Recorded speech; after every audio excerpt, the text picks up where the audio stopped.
कर रहे हैं। यदि वे लोग अपने इस लड़के के बंदी होने का समाचार सुनकर यहाँ आएंगे तो हम लोग उनका सारा घमंड चूर चूर कर देंगे और उन लोगों के मिजाज वैसे ही ठंडे हो जाएंगे जैसे संयमी पुरुष के द्वारा प्राणायाम आदि उपायों से वश में की हुई इंद्रियां। ऐसा विचार करके कर्ण, शल्य, भूरिश्रवा, यज्ञकेतु और दुर्योधन आदि वीरों ने कुरुवंश के बड़े बूढ़ों की अनुमति ली तथा साम्ब को पकड़ लेने की तैयारी की। जब महारथी साम्ब ने देखा कि धृतराष्ट्र के पुत्र मेरा पीछा कर रहे हैं तब वे एक सुंदर धनुष चढ़ाकर सिंह के समान अकेले ही रणभूमि में डट गए। इधर कर्ण को मुखिया बनाकर कौरव वीर धनुष चढ़ाए हुए साम्ब के पास आ पहुंचे और क्रोध में भरकर उनको पकड़ लेने की इच्छा से खड़ा रहे इस प्रकार ललकारते हुए बाणों की वर्षा करने लगे। हे परीक्षित, यदुनंदन साम्ब अचिंत ऐश्वर्यशाली भगवान श्री कृष्ण के पुत्र थे। कौरवों के प्रहार से उन पर चिढ़ गए। जैसे सिंह तुच्छ हरिणों का पराक्रम देखकर चिढ़ जाता है, साम्ब ने अपनी सुंदर धनुष का टंकार करके कर्ण आदि 6 वीरों पर जो अलग अलग 6 रथों पर सवार थे 6 बाणों से एक साथ अलग अलग प्रहार किया। उनमें से 4 बाण उनके 4 घोड़ों पर, एक उनके सारथियों पर और एक उन महान धनुषधारी रथ वीरों पर छोड़ा। साम्ब के इस अद्भुत हस्त लाघव को देखकर विपक्षी वीर भी मुक्त कंठ से उसकी प्रशंसा करने लगे। इसके बाद उन 6 वीरों ने एक साथ मिलकर साम्ब को रथहीन कर दिया। 4 वीरों ने एक बाण से उसके 4 घोड़ों को मार दिया। एक ने सारथी को और एक ने साम्ब का धनुष काट डाला। इस प्रकार कौरवों ने युद्ध में बड़ी कठिनाई और कष्ट से साम्ब को रथहीन करके बांध लिया।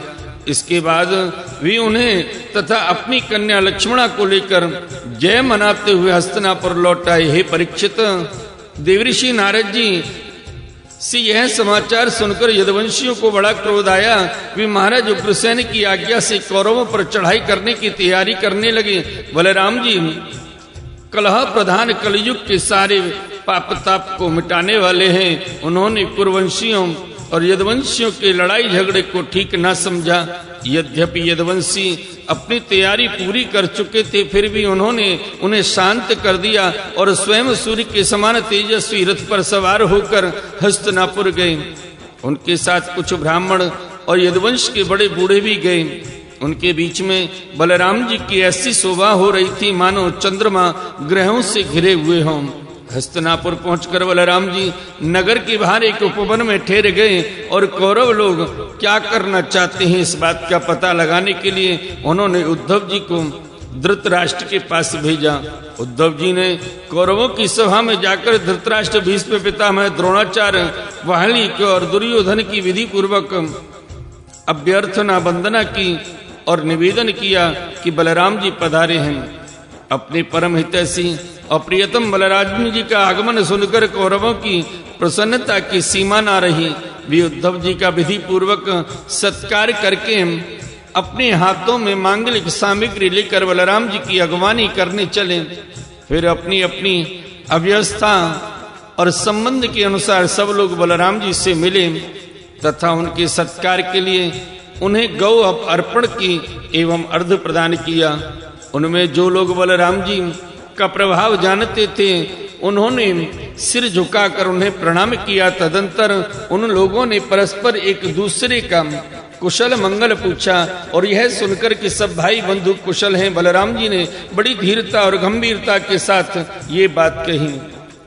सर्वसमर्थ राजाधिराज महाराज उग्रसेन ने तुम लोगों को एक आज्ञा दी है, उसे तुम लोग एकाग्रता और सावधानी के साथ सुनो और अविलंब उसका पालन करो। उग्रसेन जी ने कहा है, हम जानते हैं कि तुम लोगों ने कईयों ने मिलकर अधर्म से अकेले धर्मात्मा साम्ब को हरा दिया और बंदी कर लिया है। यह सब हम इसलिए सह लेते हैं कि हम संबंधियों में परस्पर फूट न पड़े, एकता बनी रहे। अतएव झगड़ा मत बढ़ाओ, साम्ब को उसकी नववधू के साथ हमारे पास भेज दो। हे परीक्षित, बलराम जी की वाणी वीरता, शूरता और बल पौरुष के उत्कर्ष से परिपूर्ण और उनकी शक्ति के अनुरूप थी। यह बात सुनकर कुरुवंशी क्रोध से तिलमिला उठे। वे कहने लगे, अहो, यह तो बड़े आश्चर्य की बात है। सचमुच काल की चाल को कोई टाल नहीं सकता। तभी तो आज पैरों की जूती उस सिर पर चढ़ना चाहती है जो श्रेष्ठ मुकुट से सुशोभित है। इन यदुवंशियों के साथ किसी प्रकार हम लोगों ने विवाह संबंध कर लिया। ये हमारे साथ सोने, बैठने और एक पंक्ति में खाने लगे। हम लोगों ने ही इन्हें राज सिंहासन देकर राजा बनाया और अपने बराबर बना दिया। ये यदुवंशी चंवर, पंखा, शंख, श्वेत छत्र, मुकुट, राज सिंहासन और राजोचित शैया का उपभोग इसलिए कर रहे हैं कि हमने जानबूझकर इन विषय में उपेक्षा कर रखी है। बस अब हो चुका। यदुवंशियों के पास अब राज चिन्ह रहने की आवश्यकता नहीं, उन्हें उससे छीन लेना चाहिए। ऐसे सांप को दूध पिलाने वाले के लिए ही घातक है।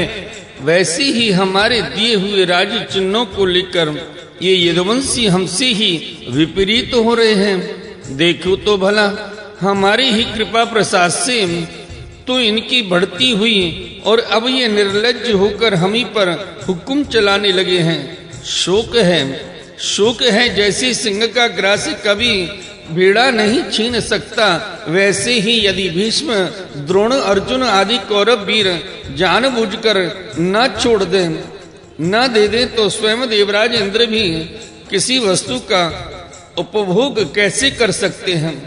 श्री सुखदेव जी कहते हैं, परीक्षित, कुरुवंशी अपनी कुलीनता, बांधवों, परिवार वालों, भीष्मादि के बल और धन संपत्ति के घमंड में चूर हो रहे थे।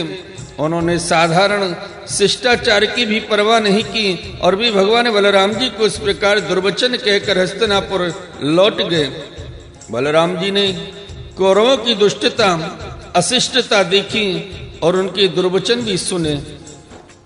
अब उनका चेहरा क्रोध से तमतमा उठा। उस समय उनकी ओर देखा तक नहीं जाता था। वे बार बार जोर जोर से हंसकर कहने लगे, सच है, जिन दुष्टों को अपनी कुलीनता, बल, पौरुष और धन का घमंड हो जाता है, वे शांति नहीं चाहते। उनको दमन करने का, रास्ते पर लाने का उपाय समझाना बुझाना नहीं, बल्कि दंड देना है।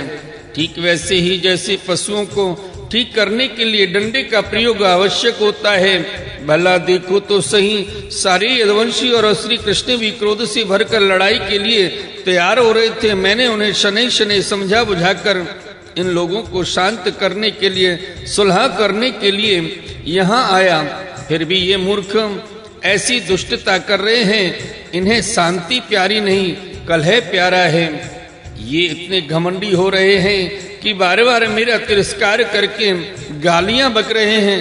ठीक है भाई, ठीक है, पृथ्वी के राजाओं की तो बातें ही क्या, त्रैलोकी के स्वामी इंद्र आदि लोकपाल जिनकी आज्ञा का पालन करते हैं, वे उग्रसेन राजाधिराज नहीं हैं।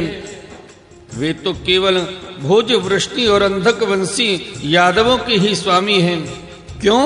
जो सुधर्म सभा को अधिकार में करके उसमें विराजते हैं और जो देवताओं के वृक्ष पारिजात को उखाड़ कर ले आते और उसका उपभोग करते हैं, वे भगवान श्री कृष्ण राज सिंहासन के अधिकारी नहीं हैं। अच्छी बात है, सारे जगत की स्वामिनी भगवती लक्ष्मी स्वयं जिनकी चरण कमलों की उपासना करती है, वे लक्ष्मीपति भगवान श्री कृष्णचंद्र छत्र, चमर आदि राजोचित सामग्रियों को नहीं रख सकते। ठीक है भाई, जिनकी चरण कमलों की धूल संत पुरुषों के द्वारा सेवित गंगा आदि तीर्थों की भी तीर्थ बनाने वाली है। सारे लोकपाल अपने अपने श्रेष्ठ मुकुट पर जिनकी चरण कमलों की धूल धारण करते हैं, ब्रह्मा, शंकर, मैं और लक्ष्मी जी, जिनकी कला भी कला है और जिनके चरणों की धूल सदा सर्वदा धारण करते हैं, उन भगवान श्री कृष्ण के लिए भला राज सिंहासन कहाँ रखा है। बेचारे यदुवंशी तो कौरवों का दिया हुआ पृथ्वी का एक टुकड़ा भोगते हैं, क्या खूब हम लोग जूते हैं। और ये कुरुवंशी स्वयं सिर हैं। ये लोग ऐश्वर्य उन्मत्त घमंडी कौरव पागल सरीखे हो रहे हैं। इनकी एक एक बात कटुता से भरी और बेसिर पैर की है। मेरे जैसा पुरुष तो जो इनका शासन कर सकता है, इन्हें दंड देकर इनकी होश ठिकाने ला सकता है, भला इनकी बातों को कैसे सहन कर सकता है।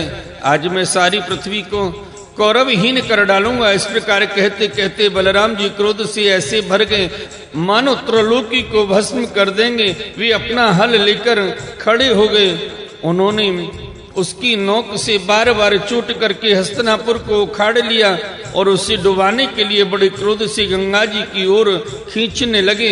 हल से खींचने पर हस्तिनापुर इस प्रकार कांपने लगा मानो जल में कोई नाव डगमगा रही हो। जब कौरवों ने देखा कि हमारा नगर तो गंगा जी में गिर रहा है, तब वे घबरा गए। फिर उन लोगों ने लक्ष्मणा के साथ सांब को आगे किया और अपने प्राणों की रक्षा के लिए कुटुंब के साथ हाथ जोड़कर सर्वशक्तिमान उन्हीं भगवान बलराम जी की शरण में गए और कहने लगे, लोकाभिराम बलराम जी, आप सारे जगत के आधार शेष जी हैं, हम आपका प्रभाव नहीं जानते हैं प्रभु।